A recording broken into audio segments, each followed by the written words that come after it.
అయితే ప్రస్తుతం ఇది భారత భూకంప అధ్యయన కేంద్రం దీన్ని ఇప్పటికే ప్రకటించింది. అయితే దీని ప్రభావం మాత్రం అంటే ఒక గోదావరి పరివాహక ప్రాంతంలో సుమారుగా భూమి నుంచి అంటే భూపై నుంచి 10 నుంచి 30 కిలోమీటర్ల మధ్యలో ఈ భూకంప ప్రధానమైన కేంద్రం ఉండి ఉంటుందనేటువంటి అంచనాని నిపుణులు వేస్తున్నారు. అయితే ఇది యొక్క ప్రభావం 5.3 ఉంది కాబట్టి ఇది పెద్దగా ప్రభావం చూపించలేదు అనుకోవచ్చు. కానీ భూపలకల మధ్య జరిగేటువంటి వ్యత్యాసము, భూపలకల మధ్య జరిగేటువంటి సర్దుబాటు సాధారణంగా నదీ పరివాహక ప్రాంతంలో, సముద్ర పరివాహక ప్రాంతంలో ఈ రకమైనటువంటి భూకంప కేంద్రాలు ఉంటాయి. ఇది కూడా ఆ రకంగానే ఏర్పడిందనేటువంటి అభిప్రాయాన్ని వ్యక్తపరుస్తున్నారు. ధన్యవాదాలు ఆదిత్య పవన్.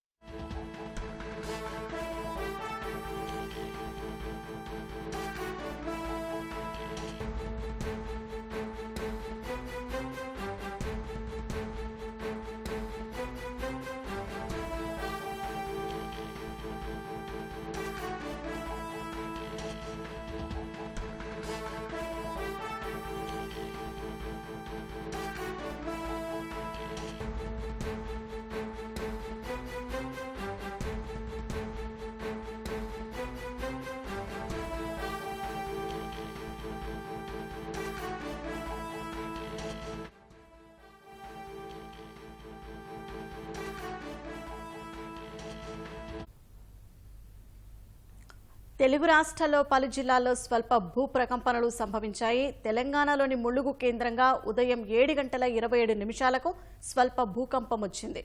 రిక్టర్ స్కేల్పై భూకంప తీవ్రత 5.3గా నమోదైంది.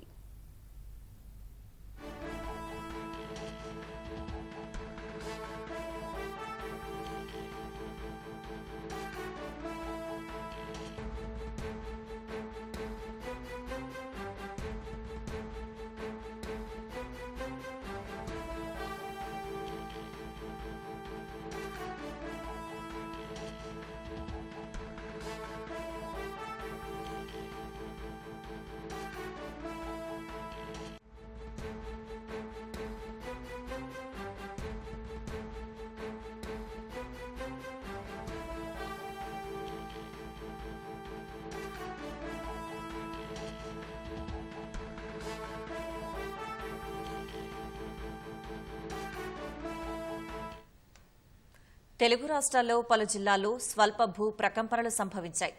తెలంగాణలోని ములుగు కేంద్రంగా ఉదయం 7:27 స్వల్ప భూకంపం వచ్చింది. రిక్టర్ స్కేలుపై భూకంప తీవ్రత 5.3గా నమోదైంది.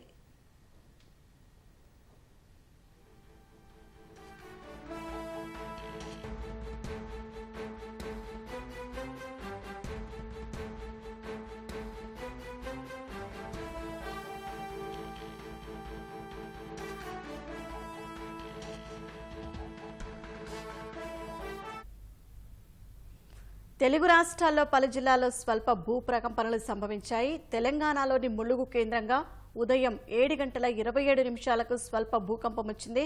రిక్టర్ స్కేల్పై భూకంప తీవ్రత 5.3గా నమోదైంది.